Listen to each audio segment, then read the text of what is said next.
We're going on a BC road trip to Chilliwack out in the Fraser Valley. It's not just a place to stop for gas on your way to the interior, and it's not just the name of an old band. It's a place where I lived for a couple years, and which it has a lot going for it. You should spend some time here.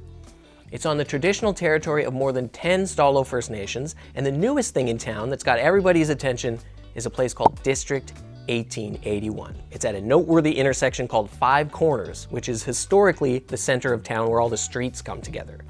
The developers describe it as a neighborhood of a distinctive architecture and historic buildings crisscrossed by pedestrian alleys. I describe it as an outdoor shopping center like the ones you see in Southern California. It's got some housing attached to it, and it looks and feels like you're on the set of a Harry Potter film. There's a bunch of restaurants, a couple breweries, and a hotel where there's no front desk and you just check in like it's an Airbnb with a robot concierge. I have stayed there, I recommend it.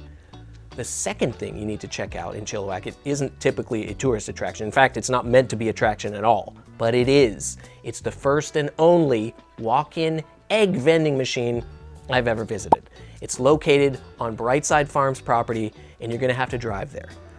There, they've got eggs that are the product of the chickens that live right outside and next door. They've got a bunch of other local groceries like jams, pies, milk, ice cream, lots of local stuff. You order on a little touch screen, pay with a credit card, and a lock on the door of where your product is pops open, a little door. Grab it and go.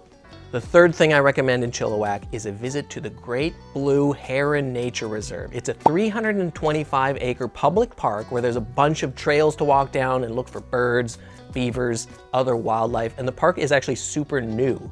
The Department of National Defense used the area for training for decades. In fact, they built most of the lagoons, but they eventually gave it all over to the city of Chilliwack. The city opened it up to the public in 2002, and now hundreds of thousands of people visit it every year. It's home to one of the largest breeding colonies of blue herons in BC, and it's definitely worth a visit. Now we're gonna go to break. When we come back, I'm gonna tell you some more stories.